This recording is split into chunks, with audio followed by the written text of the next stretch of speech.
Welcome to Love, Life, and Marriage with The Woods. I am Seiko. And I'm Sharon. And welcome to our channel. Please do the following. Please like, subscribe, share. Please hit the notification bell at the bottom of this video. That way when we put out any content, produce another video, or go live, you'll be one of the first ones to view it. Also, if you would like to support the ministry financially, you can do so through the giving donation links posted below. If you'd like to reach out to us, contact us with questions, comments, suggestions, whatever. Our contact information is also located at the bottom of the screen as well. BCV information and merchandise is also there at the description location at the bottom of the video as well.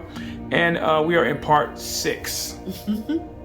I don't know how many we're gonna be doing, y'all. I'm right here. Let me see. I'm at the mercy of the missus right here. She has a book. Yeah, you see how you hear these pages turning? Yeah. So if you are being blessed by it, then hey, and most of you have been. We definitely appreciate the comments. She's talking about 7. We'll see. We'll see. So if you were with us last week, we discussed, or she did. I'm just here listening and being intrigued about what's going on and what happened to my wife prior to me coming on the scene. But she mentioned about the phone, the infamous phone records, and what she discovered, months and months of basically sitting on information. I don't know how she did it. Attribute that to her patience, because my wife is definitely a patient woman. But yeah, she sat on this information before she approached, confronted, if you want to use that term, her boyfriend at the time with her findings. But she said in the last time we were together that she waited. She just basically, did not say much. And so I want to know why, and I think all of us do as well too. So what caused you to sit and wait that long? Well, I was trying to gather all my facts. Okay. I wanted to make sure that I had everything that I needed to say, is what I'm looking at. Okay. I was about to sneeze. Well, you said go ahead. Anyway, so yeah, so I got that information. I sat on it for a while, long while. And I don't know how this individual was here, but was also living somewhere else. Okay. So, I don't know how I discovered that she was here. I think he was leaving all the time and going somewhere, and we wanted to find out, me and the other girl who was in the relationship. Okay. And she, like I told you, she had actually left by this time. Yeah. But her and I still talked. Okay. So, and I was telling her, something is up. And so she came up with the idea. She said, well, and I'm trying to figure out, how do we even know what area to call? But somehow she knew, and I don't remember how. I can't remember how that happened. But anyway, we ended up calling a pizza place that was in the area where she lived at the time. Okay. I can't recall how we knew that though. But anyway, she called and said, "Hey, my name is blank blank," because I knew the person's name. Okay.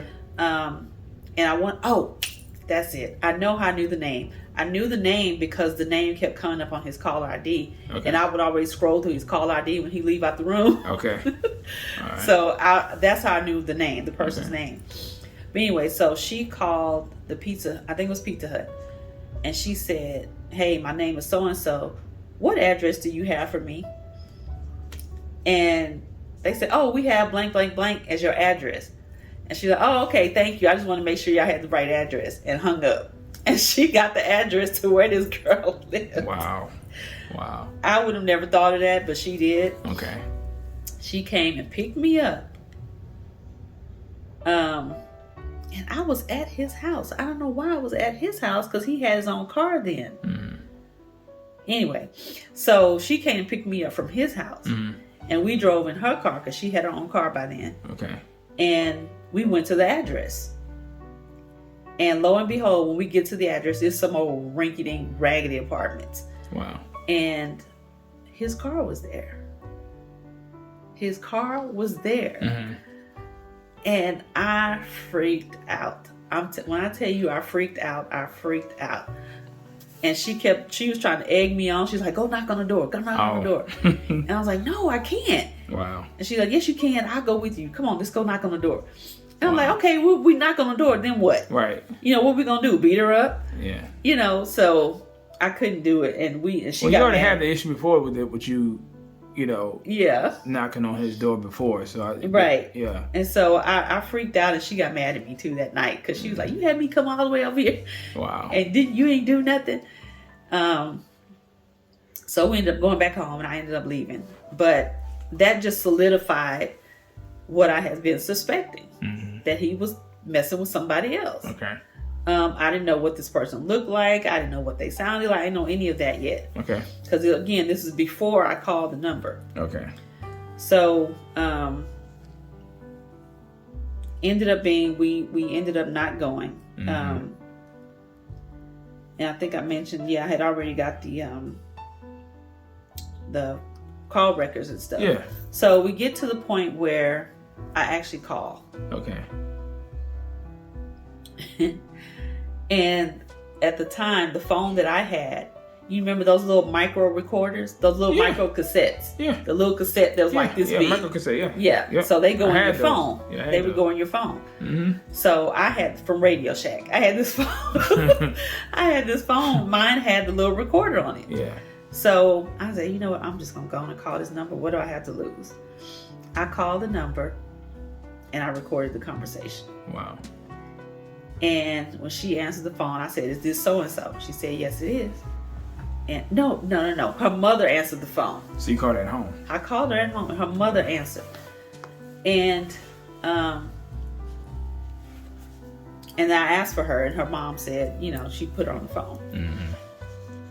And I said, hey, this is Sharon. And she paused. She paused. So she knew who you were. This girl paused. And oh my goodness. Yo. So come to find out she knew all about me. Wow. I bet. I didn't know anything about her, but she knew all about me and who I was and all this kind of stuff. And I was like, wow, okay. So after we get through all that, I started asking her questions. Okay. And at the time, I don't know if she was visiting or if I don't know how the apartment she had here and the phone number that was always coming up was in Arkansas.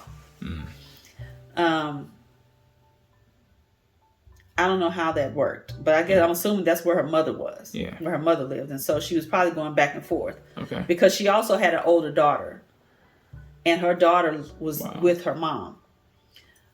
So anyway. So he was messing with a girl that had a kid already? Yes, she had a daughter already. Wow. Yes. Okay. So anyway, I went through all that stuff and we talked. And so I started asking her questions. Mm-hmm.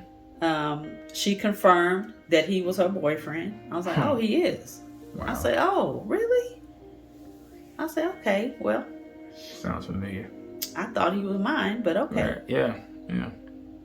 And she said, well, yeah, he just bought me a leather jacket and blah, blah, blah. I said, oh, he did? I thought he didn't have a job. He still have a job, right? Right. So he still don't have no job. No, did not.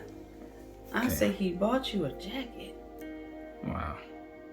And so she confirmed that. I said, well, I wonder how he paid for that jacket that he bought you. Right. And of course she didn't know. But she confirmed all of that. Mm-hmm. And like I said, she knew, strangely enough, she knew about me. She knew about the other girl too. Right. So he had already told her about both of us. Okay. I don't know if he made some kind of promise to her that he was going to leave me or whatever, because the other girl was already gone. But I don't know if he had told her that, I'm going to break up with her, blah, blah. I don't know. Mm-hmm. But No, because she said that he told her we were already broke up. Wow. And I think that was part of the conversation that made me so angry. Yeah. Because he was acting like, we were still together. Yeah. So after we get off the phone, and after she answered all of my questions, and I would probably say that phone call lasted a good 20, 30 minutes. Really? Yeah. Because I was just confirming things. Yeah. I was just confirming things because at one time he had me book him a hotel room in Arkansas. Mm-hmm. And I didn't know nobody in Arkansas. He told me he just wanted to get away. I didn't know why he wanted to go to Arkansas. But I was like, okay. So book him a hotel in Arkansas. And I did, but come to find out he was staying with her while he was up there. Now, let me ask you, did she ever have an attitude with you calling her? That mean, sometimes. No. So it wasn't this, what she was never rude. She was never ugly to me. Okay. Which was strange, and which was probably good for her, because had she been, then the conversation probably would have went a whole different way. Yeah. But no, she was not rude or ugly to me at all. No. So after that, after I got off the phone with her, I called the other girl, the one who left, and gave her the 411 about the whole conversation. Right. And she couldn't believe it either, because apparently when she was still there, he had already started seeing her. So that means he was using her money too. So then she got mad. Yeah. Oh man, it was such a big mess. It was a big mess. But after all of that, I called him. And he could tell in my voice that something was up. Something was different. Okay. And I told him, I said, I need to talk to you. And he said, okay. I said, I'm coming over. And I came over. And I want to say I put the cassette in his phone, because he had the same phone. I put the cassette in his phone and I pushed play. And I said, can you explain that? This. See? I almost had our producer believe you. This dude started crying. Was it a real cry or fake cry? Oh, no. He was crying real tears. Okay. Real tears. And he kept saying how sorry he was and all this kind of stuff. Yeah. And he said, I knew eventually you would find out. And I'm like, that's all you got to say? Wow. Now I left out a part, because before I went to see him, I drove to a Kroger's and sat in the Kroger parking lot and screamed and cried for about 15, 20 minutes because I was so angry. I was so angry. Then I went to his house and talked to him. And at this point, like I said, I didn't care what he said. I didn't care what he said, what he did. I was going to confront him. I was not going to let him get away with this time. Okay. So after he heard what I heard, and then he admitted to talking to this girl. Okay. In my mind, it was like, whoa, thank God. This is going to be finally over. Really? Yes, that's what I was thinking in my head. Okay. Because I was like, nobody could have done this but the Lord. Nobody. Because I would not have just walked away. I was too afraid to just walk away. Yeah. But the crazy thing is, he kept talking to her because she wasn't living here yet. She wasn't living here yet. And I think I stayed with him probably another year. And what year was this? This had to have been, I want to say, I was 27. Okay. So this was what, 1997? Yeah. But did you ever see the girl? Oh, yeah. Did you meet her? Oh, yeah. You met her? I met her. How did that happen? Well, I met her, he went to jail for something. And I don't know what he went to jail for. I still don't know to this day what that was for. But his mother called me and told me he was in jail. And I was like, oh, okay. She never told you why? She didn't tell me. I said, okay. And I said, okay, well, I might be down there in a little while. Because I knew he wasn't going to be gone no time soon by the time I got down there. So I did. I left and I went down there. And they were standing in the foyer. Before you go through the checkpoint or whatever it was. Yeah. They were all standing around the desk in the front. And it was his mom, his brother. I don't know if his little sister was there. She probably was. But then the girl. And when I saw her, I was like, this is what you left me for? You left all of this. Stop it. For that. Wow. This girl was tall, lanky. I mean, when I say no meat on her bones, there was no meat on her bones. Really? At all. Really? She had these scraggly, raggedy, ugly, long-looking fingernails. You know how witch fingernails look? Yeah. That's what they look like, an old chipped up polish. Wow. And I still remember to this day, it was blue and green nail polish. And when I saw her, and she had long blonde hair, and I was like, really? Did she like she was on drugs? I don't know. Okay. I mean, I'm just wondering. I mean, it's very possible. I don't know. Okay. But yeah. So I just could not believe what I saw. So how did it, I mean, so needless to say, he was black. You said blonde hair. She was white? She was a white girl. Yep. Okay. She was a white girl. Did you take offense to that or something? At the time, I did. Why? I did. I'm honestly speaking, at the time, I did. Okay. Yeah. But, you know, I think, you know, that particular time and my immaturity in my life, at that point in my life, that took me to a whole nother level of biracial relationships. What do you mean? What do you mean? I started to detest them. Really? Because of what he had done to me. Okay, yeah. And who he had left me for. Right, okay. So I guess as a woman, if not that I'm justifying it, but if you're going to cheat, this is what I've heard. If you're going to cheat, you need to, I guess, cheat up or... Yeah, exactly. Okay. Yeah. Wow. And I'm like, but that was just like, you know... Wow. Okay. It was mind-blowing to me because that's not what I expected. Did you tell the other girl? Oh, yeah. I couldn't wait to tell her. Okay. I could not wait to tell her what this girl looked like. But,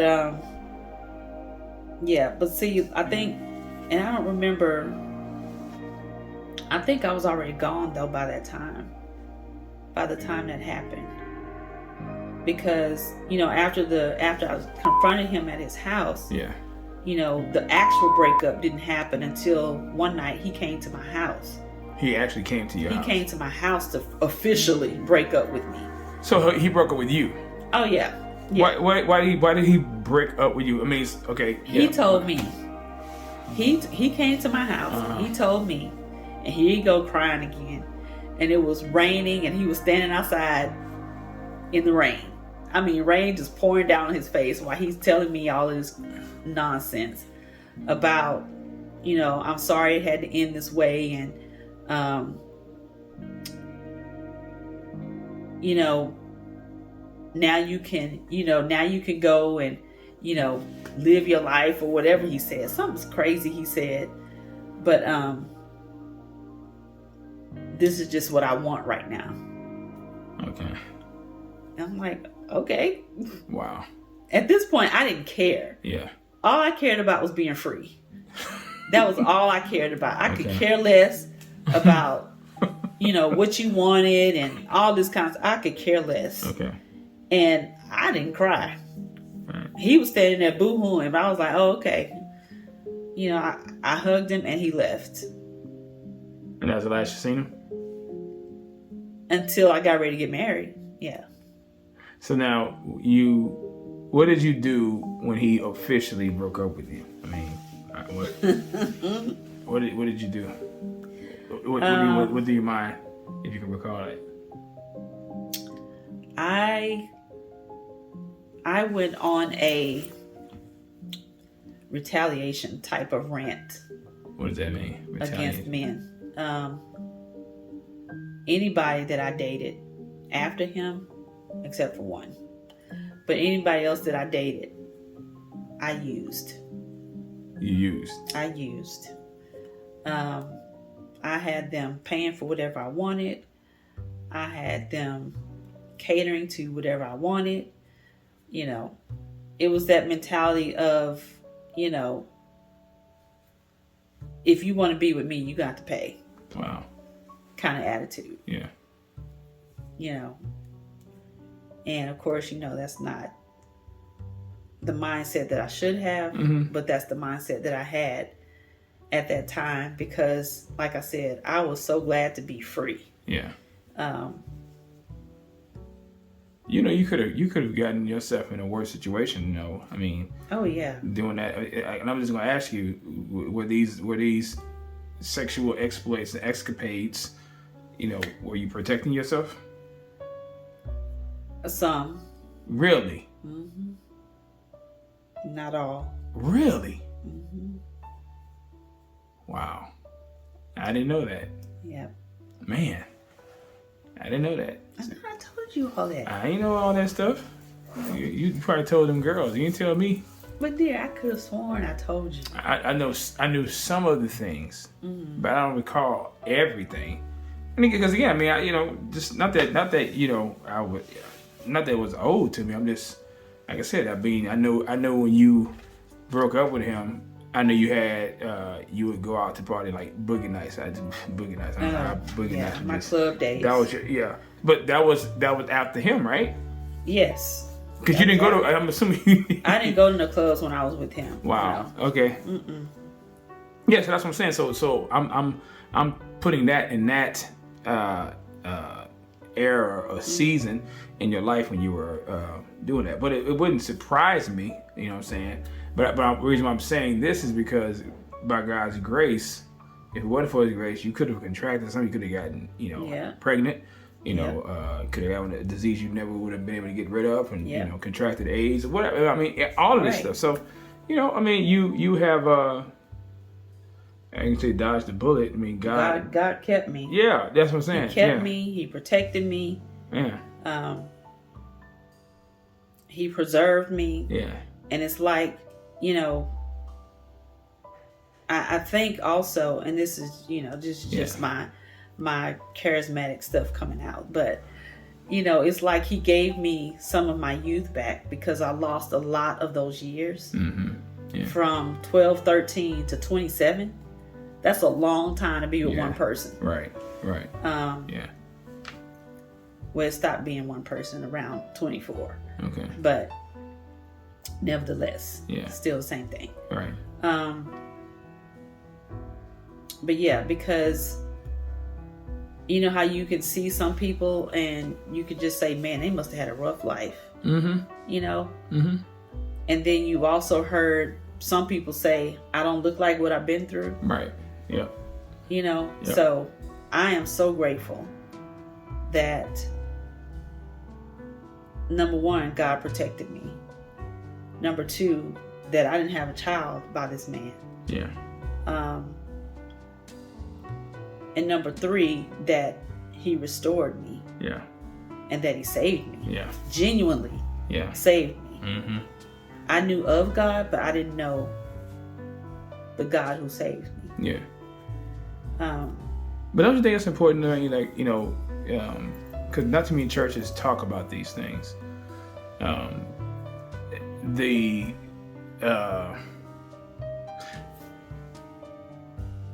sexual sins that we look at are not the ones that are being addressed over the pulpit. And I think it kind of goes back to what you were mentioning in the early videos about these ministers, you know, having sex with the members or having sex with other women, having women on the side, or you know, saying, so it's kind of like you can't preach about the things that you have engaged in or are engaging in. Right. So, you know, accountability, mentorship, discipleship, I think those things are sorely missing in our churches, and particularly in our Black churches. Yes.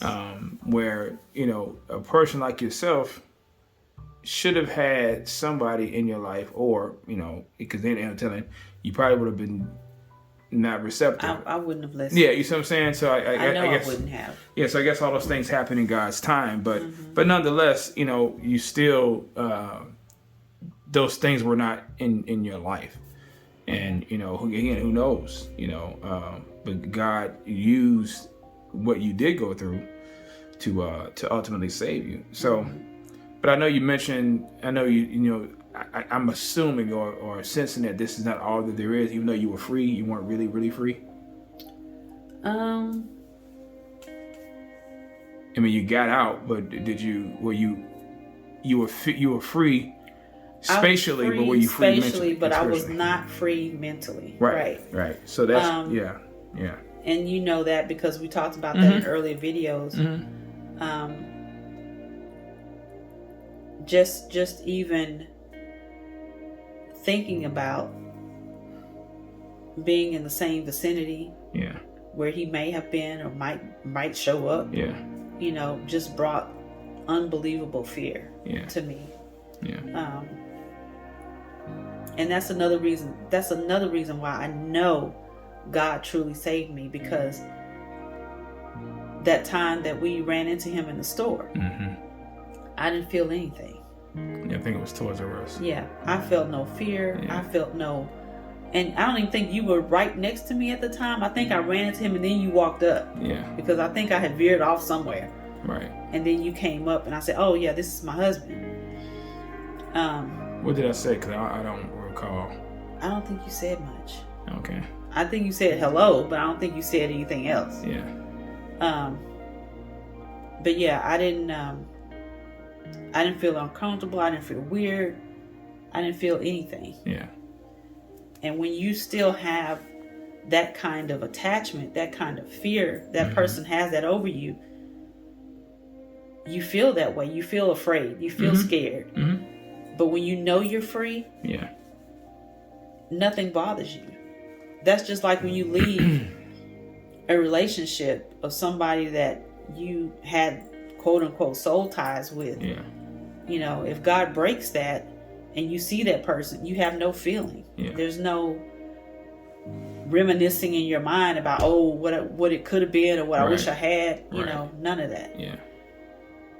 So I guess then maybe we can pick up on the next video. I know that'll be the last one, but maybe you can talk about you know, how you felt to be free when you knew beyond a shadow of a doubt that you were really free, and what were some things that, looking back, that you could take and help others, you know, be free with that as well. I think maybe that'll be helpful, I think, as well.